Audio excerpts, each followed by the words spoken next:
Hello everyone and welcome to the second session here, first one in the afternoon. We are here in the session of Nutrition 1. Myself, I will be chairing Gustavo Nicolas Paez, data analysis from Regional UNICEF of South Asia. Co-chair, we have here Pierre Martel, a mixed consultant based in Lesotho. So recording in progress. Thank you very much. And on that note, two small housekeeping elements. The first one is, as you hear, this meeting is being recorded. It will be in the Bristol, in the BPI webpage. It will also be published for Mix webpage. So by being here, you consent to be recorded. Second key element, please have in mind if you are online to change your name. I think that is fine so that we can identify you and it doesn't say only guest. Finally, for Q&A, please, if you are online, write the questions and try to write them in separate lines. And of course, for the presentation, be respectful and it will be awesome. So, today is nutrition. As you are aware, the key element about nutrition is that it's not a problem that affects now, but it will affect now and the future and the next future. For that, our three presentations today are quite a nice group about where are the challenges, why are the challenges, and how can we do something for the challenges. On that note, let's begin. First presenter here, Mohammad, that is online. And the presentation is Growth, Faltering, and Correlates on Child Food Poverty in Bangladesh. Mohammad, the floor is yours, 15 minutes. I will interrupt briefly at 5 and at 2 to give you the corresponding information. Please share your screen. Okay. Thank you so much. Thank you so much. Thank you for giving me the opportunity. And good afternoon, good evening, everyone. So my name is Shahnewaz Morshed. So I'm a nutrition officer at UNICEF Bangladesh. So I'm presenting today on behalf of my other colleagues and co-authors like Ms. Deepika Sharma, who is the Chief of Nutrition Section in Bangladesh Country Office, and Dr. Aziz Khan, who is a Nutrition Officer for Early Childhood Care and Development at UNICEF Bangladesh.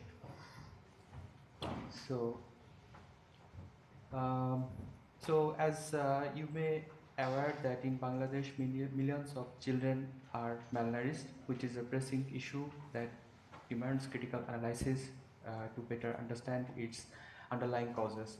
So our goal here is to provide evidence that can guide interventions to reduce the burden of malnutrition in the country. So the primary objective of this study is to identify patterns of growth faltering in children aged 6 to 59 months, and understanding this pattern is crucial because growth faltering in early child ages can lead to severe developmental issues including stunting, wasting, which have long-term implications on a child's health and cognitive development. So our analysis utilized data from the latest available Bangladesh 2019 mix survey, which included a sample of around 23,000 households for under 5 children. So we focused on anthropometric data from around 22,000 children under 5 and the infant and young child feeding, which is IOSF module, that includes around 7,000 children of under 2 years of age. We first employed a descriptive analysis to understand the growth patterns in children under 5. Then to identify the timing of growth faltering, we used regression analysis and then followed by multinomial logistic regression to explore the drivers of child food poverty and its association with growth faltering. So what is child food poverty? So child food poverty refers to the situation where children are unable to access and consume a diet that is both nutritious and diverse, especially during their early years. So this lack of access to essential nutrients is a significant driver of growth faltering. So in the analysis, we measure child food poverty using the dietary diversity score from the UNICEF and WHO recommended guideline, which is based on the consumption of foods from 8 defined food groups. A minimum 5 food groups is required to meet the dietary diversity, and that is also necessary for healthy growth. And children consuming 0 to 2 food groups are in the severe child food poverty category, and 3 to 4 food groups indicated moderate child food poverty. So in Bangladesh perspective, understanding child food poverty is vital for targeting interventions that can improve dietary diversity and consequently child growth outcomes. So now moving on to the findings. So the data analysis on the anthropometric data, so it revealed that around 1/3 of the children in Bangladesh were stunted, which is they have low height for age, and around 10% of children were wasted with low weight for height. So these statistics highlights the widespread undernutrition among younger children in Bangladesh. And now to predict the timing of growth faltering, we used machine learning models. We used RIS, LESO, and random forest regressor. So these models accurately identified critical periods when the growth faltering is most severe.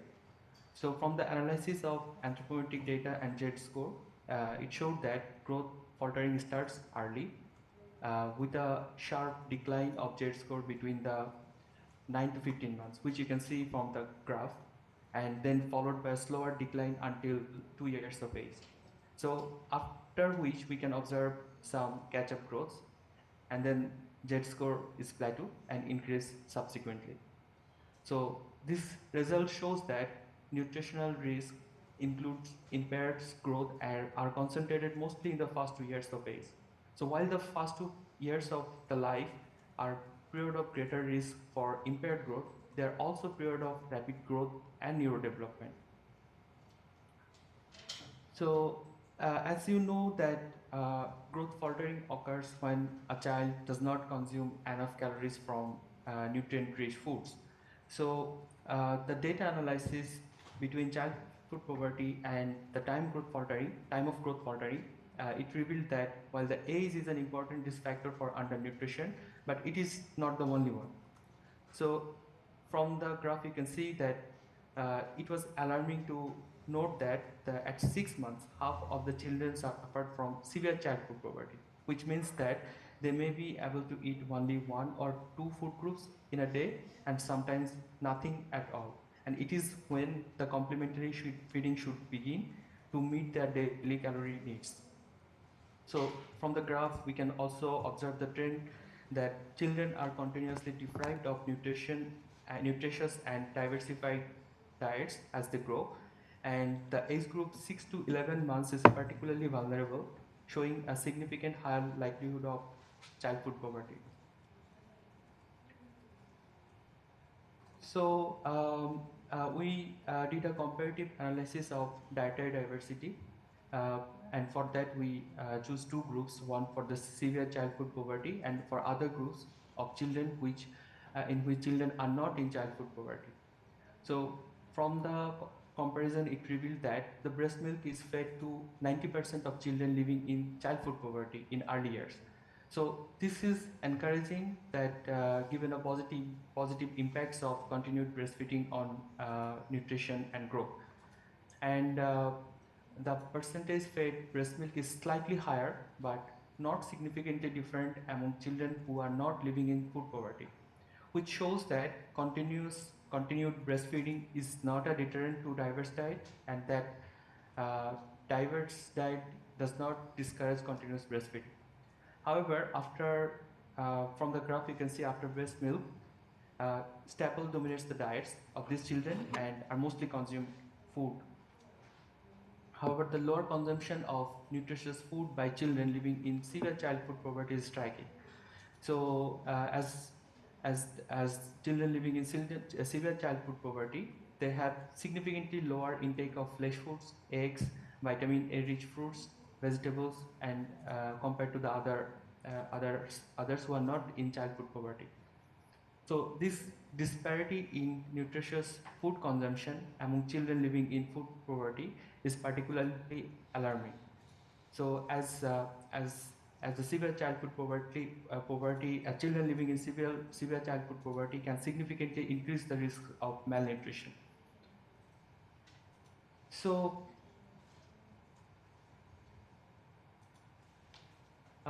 in this slide, we made a comparative analysis of dietary diversity of children living in severe childhood poverty and compared it with the children not living in childhood poverty. And for that, we used IOSF data, and which is for the age group of 6 to 24 months.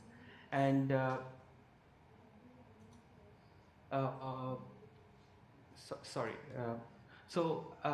so from this for this analysis, we used logistic regression, and we can see the relationship between childhood poverty and the child undernutrition. And from the analysis, it confirms that the severity of childhood poverty is significantly associated with stunting and wasting.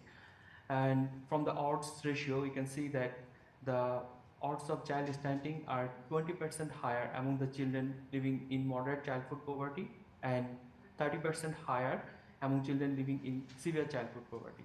And it is compared with the children who are not living in food poverty.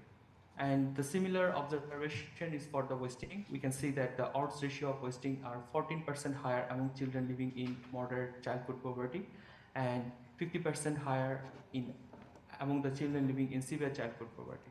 So from this model, we can say that childhood poverty is a key predictor of malnutrition. And now we also looked into the drivers of childhood poverty, and from the multivariate analysis, so there are like two graphs. On the left, it is compared with the wealth indexes, and 5 on the minutes right, left. 5 minutes left. It is okay. It is compared with the mother's education level. So we can see that the children from the poorest household are the most vulnerable to severe childhood poverty, which is indicating that in Bangladesh, poverty is a major barrier to adequate nutrition.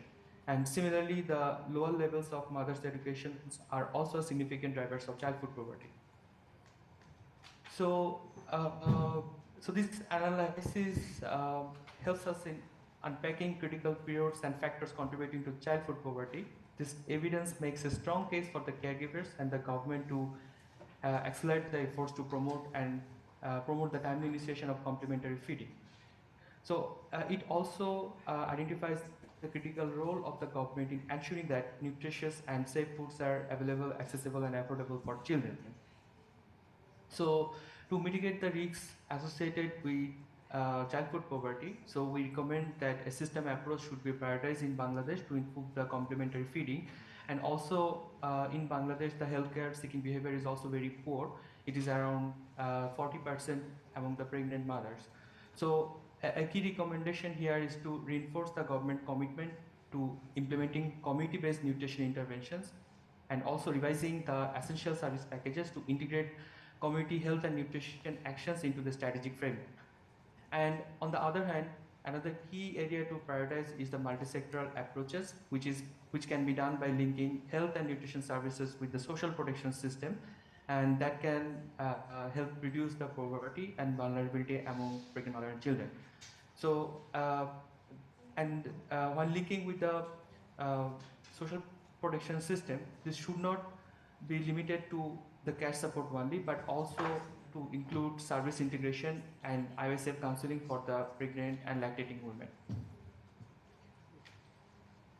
So this is all we have we are recommending for now, and thank you for your attention. Over. Thank you very much, Mohammed. And yes, please, for the audience, any question that you have, keep it in mind, prepare. For those of you online, please write it down, and we cover the questions at the end. So now, as our second presenter, I invite Ms. Sozo Esther Kazembe, that on a correlated topic is going to identify shared determinants of the changing childhood stunting in Kenya, Tanzania, Zambia, and Malawi. using machine learning. Yes. Everyone, my name is Sozo, and everyone online.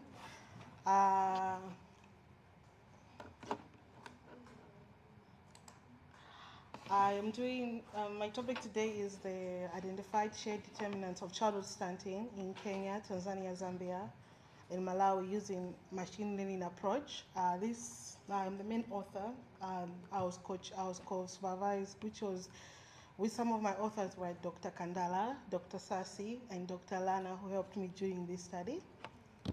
I'll go through introduction all the way to references. Over the years, machine learning has been introduced as a new public health method. Machine learning have been introduced as an approach to intensify artificial learning and statistical learning in processes that allow to discover unknown relationships and patterns. One of the reasons why we're using machine learning, is because machine learning is a data-driven approach. So we're trying to move from the traditional based approach of using prediction models because of too much assumption data which doesn't give us the correct, we don't identify properly with our analysis. So because using machine learning, it allows us to identify the hidden patterns that our natural traditional statistical models are not able to apply. So the main purpose of this study here is to focus the importance of explanatory factors that predict childhood stunting, as well as what common factors between the 4 countries that I'm researching.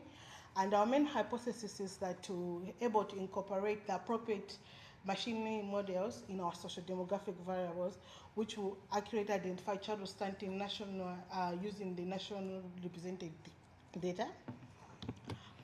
So this is some of my methodology. I use a mixture of mix and DHS. I used DHS for only Malawi because that was the recent most used one for 2019 and 2020. While for DHS, I use for Kenya, Zambia, and Tanzania, I used 2014, 2016 Tanzania, and 2018. And my main outcome variable is childhood stunting, and my dependent variables are as follows, which are categorized in childhood, maternal, household, and community. My methodology. How I did my methodology, I did a split data of training, whereby I did 70% I trained my data and 30% was my validation data. Which helps. The reason why I did 70% and 30% because I wanted to measure, I wanted to see how well I can predict, how well can my model validate, and also how well I can do accuracy models. I can accurate the models. And that was a supervised learning machine. I used supervised learning approach. Some of the models that I used, that I incorporated in these, some of the machine models, what I did, I used binary, artificial neural network, random forest, K nearest neighbor, GX booster, and super vector machine. And so these models, in order for the reason why I use these models, because these models were common in some of the studies that I looked at, like Stephanos, Shahir, Feta, and Chiuyambahama, where all these models were all incorporated. So I used all the models that they use to predict my model, to predict using my data. And one of the things that I used in these models to able to measure my model performance, I use accuracy, sensitivity, specificity, and AUC. And all of this was done using SPSS and R. And this is some of the model performance. I found from the graph you can see, as pointed when you see the AOC, which is labeled in green, you can see that majority of the models, it shows that DG booster was very good when it comes to AOC. But when it comes to accuracy, it was actually it was also very good when it comes to accuracy, and that also same applied with some of the sensitivity, except for Kenya. Malawi, in Tanzania, and specificity was kind of all over the place. We found out that the G booster was very good at identifying some of the accuracy, specificity, and sensitivity, and AOC. While when it comes to the AM model was good when it comes to the specificity, and in Kenya, and the supervector machine was very good as to identify it in Malawi, even though the logistic model was not as best as predicting model, but because most of the AOC is above 70%, we say that the model was still efficient. And this is just some of my feature selection. After I did the model, now I found out that which of the independent variables that I used, which were the most important. We can see Kenya and Tanzania, more than 20% of them mentioned that age of child was very important compared to, if you check the next slide, compared to Malawi, which says weight index was the most important, while Zambia also said that age of child was also important, which is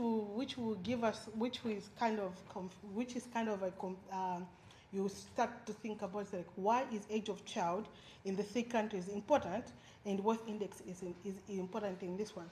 But if you check weight index is the second important in Tanzania, in Zambia, but it's also important it's a second also important factor in Kenya. But it's it's one of the least important factors when we look at Zambia. It's the third important factor in Tanzania compared to the other countries, which is kind of a contributing factor, whereby you see that it's kind of the factors that we presume when you're doing this data analysis, saying like age of child, weight index, you think like let's say mother's education, it's not as important as we may think when we do the prediction of the models, because it's telling us some of them, like in Kenya is at number 11, while in Malawi, in Tanzania is at number 5.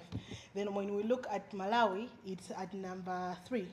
Then when you look also in Zambia, it's also at number 3, which is kind of, these models is kind of distributing based on the data, and also the data correction also determines on how important this data is to each other. And here is just some of my results. These results are divided into childhood factors. You can see that age of child is actually important. That as a child, as a child grows, the younger the child is, the lesser is for a child to get childhood stunting, compared to a child who is 1 year old. In all the countries, it's shown as based on the star base, it's shown that a child who is 1 year old is more likely to get childhood stunting compared to a child who is 1 year old. And that also shows when you check the sex of a child, female children are less likely to get childhood stunting compared to male children. And also that goes with birth order. The more you have children, the more likely you may have so many children who are childhood stunting, because you have a lot of number. And also size of birth has also been seen that it's kind of important in both Kenya and Tanzania. And also this is also a common factor when it comes to diarrhea, whereby all the children who said yes to diarrhea were shown that they're more likely to get childhood stunting compared to the ones who don't get diarrhea, because of course diarrhea and in childhood stunting, they go hand in hand, which just proves my point. And now we come to the maternal factors. When it comes to the maternal factors, we see that even though it was not an important factor, but when we do the modeling, it shows that age of mother is very quite important. Is very quite important when it comes to childhood stunting and identifying the factors contributing to childhood stunting. That also goes with education level. The more educated you are, the less likely your child is going to get stunted. And the same with that, the more likely you are a widow, or a married person, you are more likely to have a child who's childhood stunting. And the same that goes with you not working or not working at all. It also goes hand in hand with childhood stunting. That's same with household factors, that if you have an improved toilet, or you live in a poor or middle income household, or the household is headed by a child, or you're more likely to have a child who's childhood stunting. So, but what does all of this tell us? From this chapter, we have learned that we have presented that indeed there is unrecognized patterns that go hand in hand in all the childhood stunting. From mother, they all interact. From child until household, they all interact. The relationships that interact, they all interact very well. We were able to identify all of these chapters through our data, whereby we were able to do 8 to 13 features of our individual features, which we were input in the data. And among these top 5 features, we found out that age, sex of the child, birth weight were the most important in all the 4 countries. These were quite of the most important factors when it comes to childhood stunting. Even though some of them did not really factor in, wealth index wasn't quite important, it wasn't number 1 or number 2, but it was still included in the top 5, showing that really when wealth index or income really plays a role when it comes to childhood stunting, or to how it affects a child.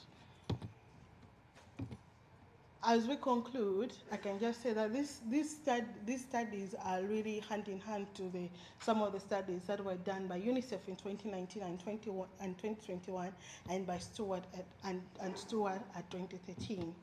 In conclusion, I can say indeed machine learning helps us to improve childhood stunting and significance compared to the traditional methods, and compared to some of the what traditional methods can do. In my proposal, to our knowledge, we can say that indeed we are able to establish in this data has been, we are able to establish that we are able to establish risk factors that stunting deliver appropriately.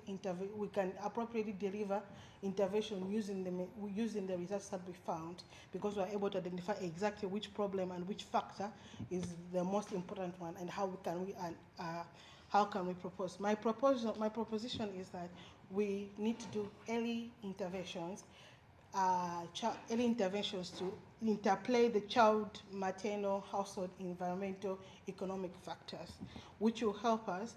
This can be helped through program and policy interventions to prevent childhood household by carefully analyzing childhood stunting in all the countries.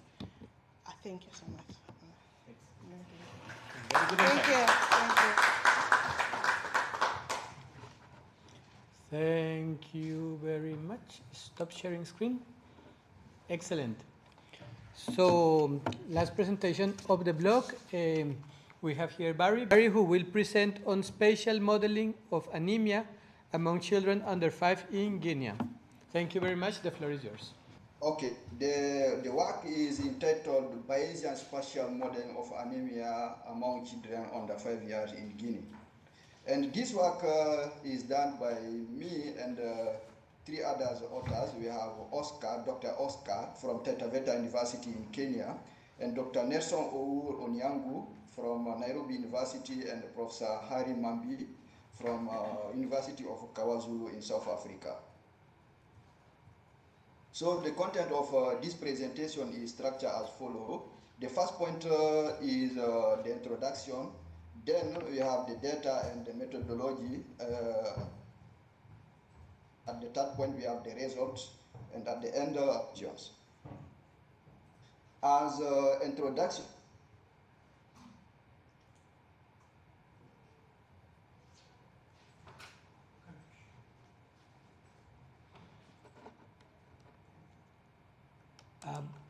Barry, we cannot hear you. Even. So according to Agresti 2018 and Sorry, Hosma we lose 2013, the last 30 seconds. The last part we heard was according to the introduction. as introduction, we know that binary data occur in many situations, including medical health, sociology, and epidemiology.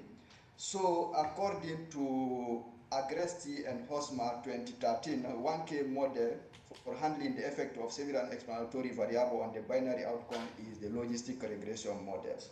So using spatial data analysis can help in the investigation for scientific explanation. It can also help solving general problem.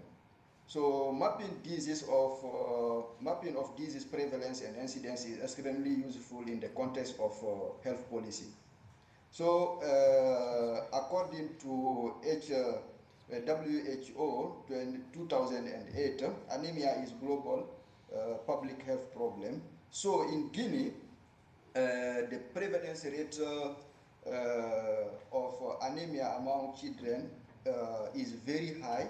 We have 75% of prevalence in that was in 2016, the DHS of 2016. So that prevalence also vary widely from one geographical location to another.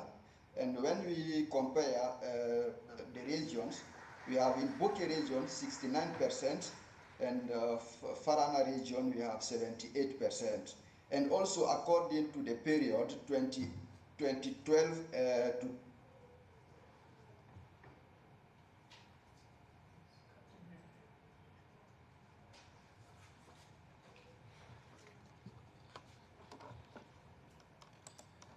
Hello, Barry.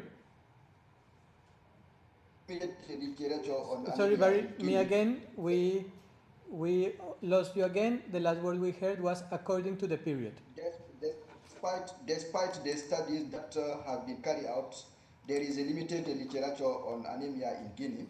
So it is important to understand the risk factors of anemia in such country.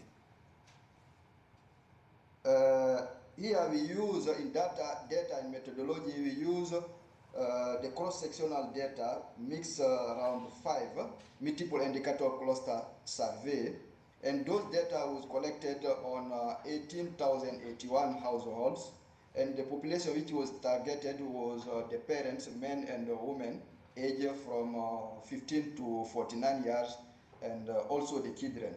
So the children was tested to the anemia, if the anemia is positive or negative, and also the verbal autopsy was undertaken for the parents. And in total, we can see that 2,609 children under 5 years who had full covariate information were used in the current analysis. So for the statistical model, y is the dependent variable, Yij equal 1 if the occurrence of event, and Yij equal 0 otherwise. It means that the positive, y is positive and negative status. So j equal 1 from 1 to 8, we have 8 regions, and I equal 1 up to n equal 2,609. Those are the number of children. And y follow the value distribution, and the independent variables were socio-economics and demographical variables. So in this work, we use 4 models. Model 1 is the logistic regression model. That is equation 1. Xt, x transpose b, x transpose is the independent variable, and betas are the coefficients. So in model 2, we added the non-spatial effect, which is Vj. In model 3, we added only the spatial random effect, which is also Uj. And in model 4, we use both spatial and non-spatial random effect. So U follow the normal distribution, and here Nj is the number of neighborhoods of region J, and R to J denotes all units R neighbors of area J. And Vj is the follow also the normal distribution with mean 0 and standard deviation omega. So we use also the Bayesian Markov chain Monte Carlo simulations. But in this work, we use we use applications from using the data of a multiple cluster survey 2018 of Guinea. So the application which was used also is Wimbucks. Wimbucks is a Windows version of Bayesian inference using chip sampling. And the posterior distribution of all parameters is the combination of the priors and the likelihoods of the respective model. So in this work also we use the non-informative priors which give little informations. So the minimal effect relative to the data on the final inference. And here we have the coefficient which follow normal priors with mean 0 and the precision, the inverse of the variance. And 7 minutes. 7 minutes. Okay, the non-spatial also, and the spatial effect, we use also non-informative and their inverse variance. And the number of iteration, and the number of iteration were 100,000, which represent the average number of iterations required to converge to the optimal solution with a burn-in period of 5,000 iterations. And to compare the model, we use the DIC, the deviation information criterion, which is equal to the posterior mean of the deviation plus the number of parameters. So as a result, we have here the prevalence among the region. We have Jericho region, which has the highest prevalence of anemia, and Labe has the lowest one. But all those prevalence are higher when we see 85.29 and 69.35%. Those prevalence are very high. So when we added the non-spatial random effect in the model, also we can see Jericho region has the highest prevalence of anemia. So in model 1, the fixed model, the variable which was related to the status of anemia of the children are region, age of child, education level of mother, the ethnicity of the household health. All those are related to anemia status of children. So in model 2, when we added the non-spatial random effect, so adjusting for non-spatial random effect have provided a protective effect against anemia for this age group of child, which reduced the order of being anemic by 53%.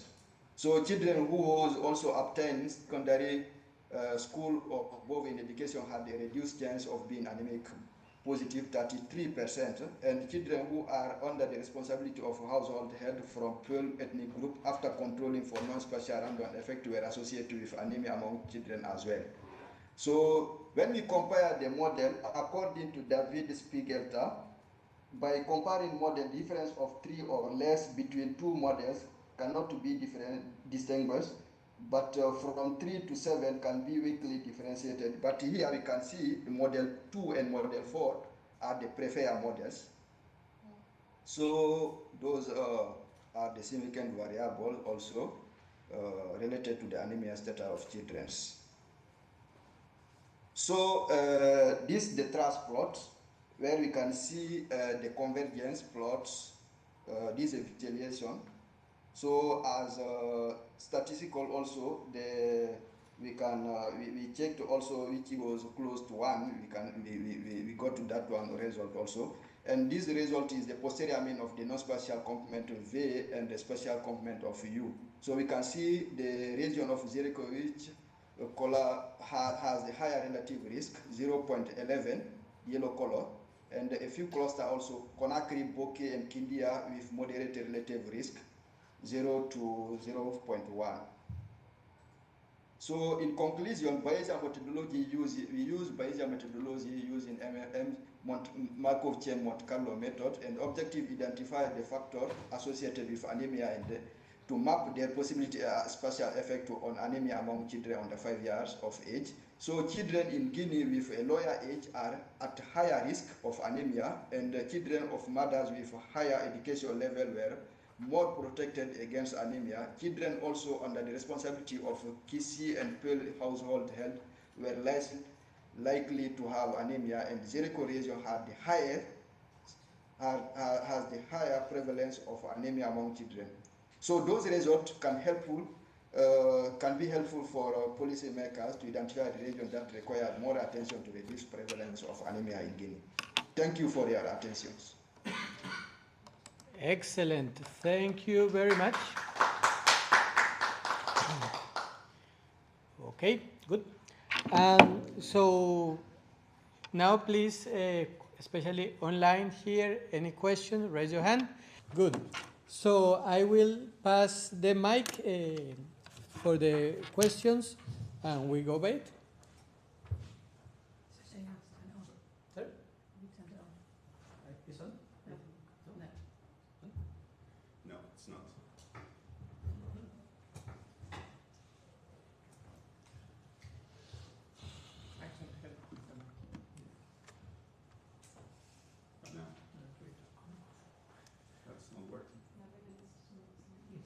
Oh, yeah, no, it's okay. Yeah, thank you so much. So this is a question for the presenter. Thank you very much. Wonderful presentation about machine learning. And basically, my question is about, since the dependent variable was stunting, I can imagine that the data was imbalanced, and in that case, accuracy could be biased. And I was wondering if you are thinking about considering this using other measures that are robust to this imbalance. And also my question is, did you apply hyper-tuning to the machine learning models? You have a question? 3 questions.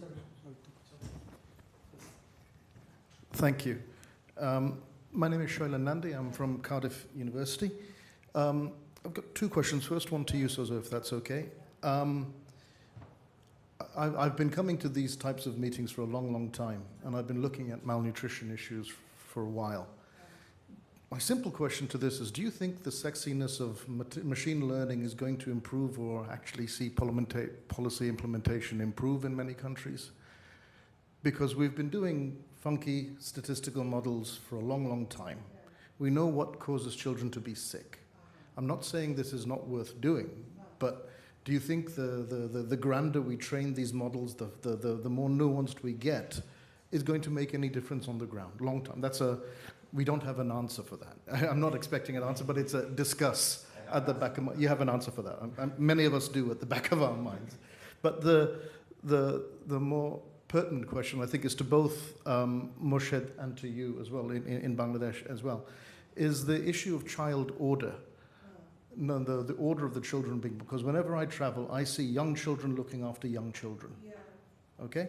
And I can understand breastfeeding being 90% for both the child food poverty and the non-food poverty ones. But those other nutritional deficits that we saw in Bangladesh could well be because the 6-year-old looking after the 2-year-old isn't capable of knowing what the specificities are of flesh-related diets versus look after your kid's sister or brother, or 2 young children, because mother has continued to have these things. So are you in your models controlling for family planning and other bits and pieces there? Because it's an important factor, I think.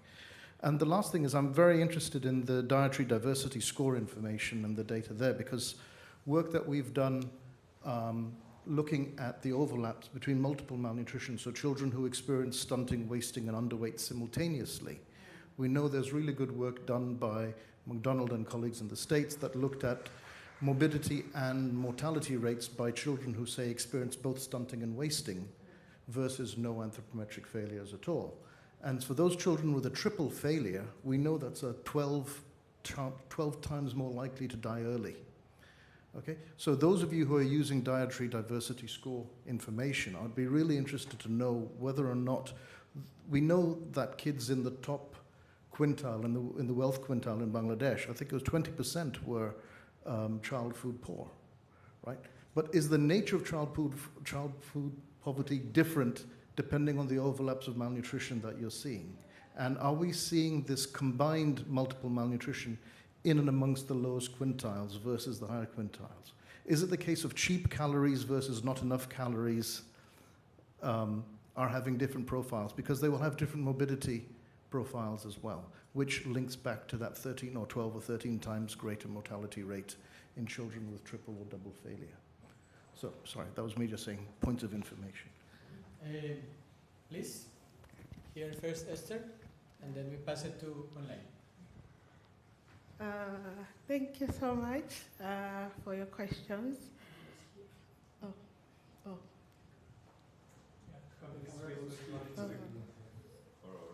Beautiful guests.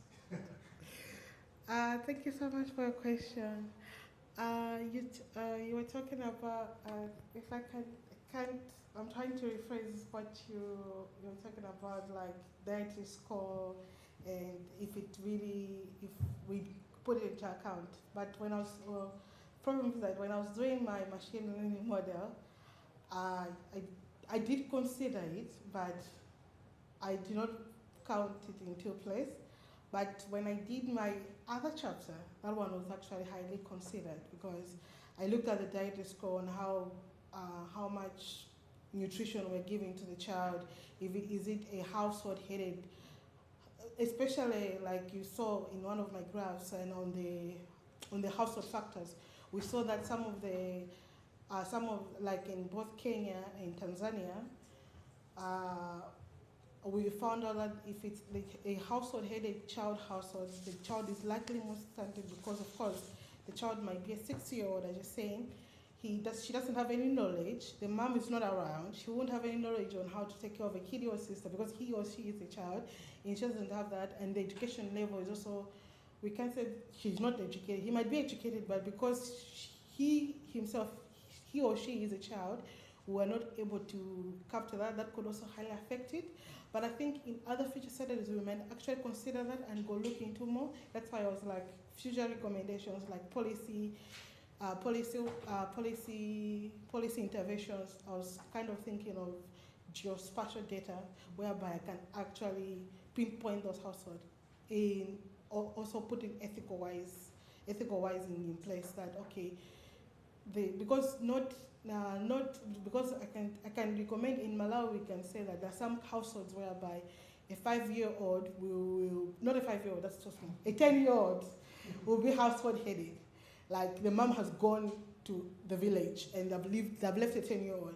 No one will see the problem, but here in the UK, if you leave a 10-year-old, even for an hour, 30 minutes, if they find out, you're in trouble.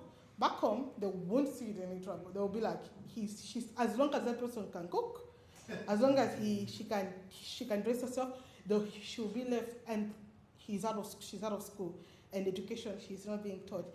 She's busy taking care of the children. That's kind of parental delinquency. Also, we put it into place, and also which now I think they're trying to put in, whereby they're trying to put it into place in some countries. I think they're trying to put that you can't leave a child who's less than 16-year-old or 17-year-old to take care of the kids. At first, you can say 16-year-old you can take care of a child, but at 16-year-old, you're still a child. And that's what will also come into place with child marriages. We still have a lot of child marriages around. So that kind of affects. And you were saying about if machine learning models are going to improve data. Like you can see from my table of performance, even though logistic regression, I deliberately included the traditional one just to show that even though logistic regression is there, but it's not giving me it's not giving me the accuracy as it's supposed to give me. So there is proving that childhood stunting is machine learning model. Yes. Did I answer? I don't know if I answered this question. Yeah, in the the problem is that accuracy is sensitive to imbalanced data, so you cannot really trust in accuracy when you're doing an exercise like this, because stunting is going to be imbalanced. You're going to have very few children with imbalance, and then that's going to occur, so you cannot. Let's see if the next question, because he's also going to comment. Mohammed, any comment about this point on how the use of these techniques is improving, and also the challenge when food diversity has, when it comes different stunting, wasting at the same time, the impacts? Sorry, I'm not able to understand your question. Like, if you can, I'm not hearing well actually. Okay, no problem. Can you hear me here? Still not very clear. Sorry. Can you hear me here? Yes, I can. Okay. I can. No, a small question was asked for you when there's several challenges at the same time, such as stunting and malnutrition, that it really increases badly the risk of, for example, the death of the child. Have you included some of these elements in your analysis? And how do you think machine learning is helping you to get better results than other methods? So actually, no, we didn't do that analysis because for the mortality data, it had to be like spatial analysis, but we didn't do that. Actually, we did the case-based analysis, so only those children who are in the who have anthropometric data, and for those children we matched it with the IVCA data. So that was the scope we had for this analysis, and so I take that as a note, because I think we will have we're designing the next mix, so I think we will have more detailed information on that. And what was the next question? No, it's good. We are passing to the next question. Thank you. Okay, thank you. We have a question now from one of the participants online. It's a bit long phrased, so I'll go slowly. And I don't know for which of the parts of the presenters it is addressed. So, for the study on estimating child stunting in 4 countries in Africa. Okay. Yes, okay. So we know which presentation it is. What method was used to identify the importance of the variables interrelated with child stunting?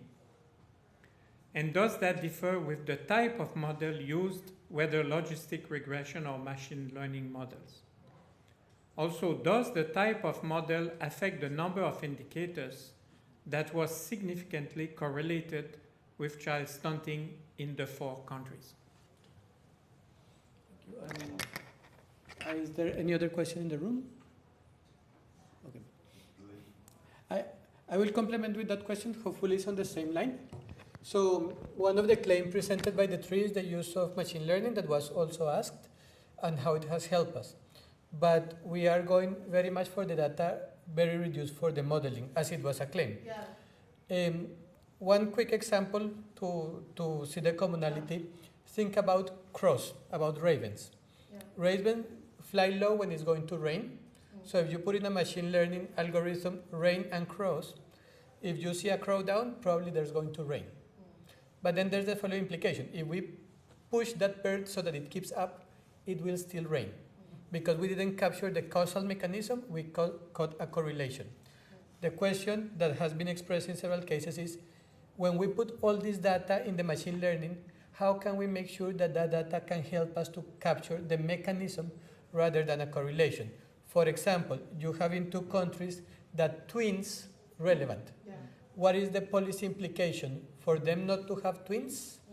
Or for example, there was a case in the last presentation, electricity is related with anemia, meaning that if they have electricity or not will improve the anemia or not, or is really flagging if you have money or not to live in a place with electricity, and therefore you have to buy food. So how are you controlling to identify the causal mechanisms that can help us to do policy?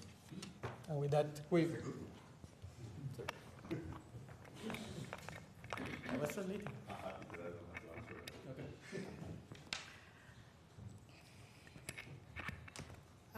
And let me answer the first one when he was talking about how I was identifying. One of the things about machine learning model is a data-driven approach, right? Whereby you feed the data. So you kind of control the data. So you might use, like I said, in my model, I use 70% to train the data and 30% for validation. I might change it. I might say 80% I want to train the data, or 20% I want to do it. So depending on how much I want my data to be trained, I can tweak it, and that also it's affecting the results I want to come out. The main reason why, and you were saying that the child importance, I think because my main focus was trying to just identify which factors were important. So using all the machine learning models against the traditional one, whereby against the traditional one, I was able to pull out those variables and say that, okay, these variables are important, like age. We found out age is important, but when we check in countries like Malawi, age was not so important. It was a number 2 or number 3, which it also depends on what kind of data I'm using and how much data has been collected. It's also affecting what kind of how much the model is what it's going to produce at the very end. So I hope that answers the question. Thank you. And you were talking about also like rain and like whether it rains or whatever. No, you're giving an example. You're giving an example of rain and whatsoever, saying that what I can say is that when it comes to machine learning model, after deliberation of something, I can say that because we kind of control some of the variable factors, we are able to control also the understanding of how the outcome variable can be. Yeah. Sorry for that. Thank you. Any comment from the people online, from the presenters online?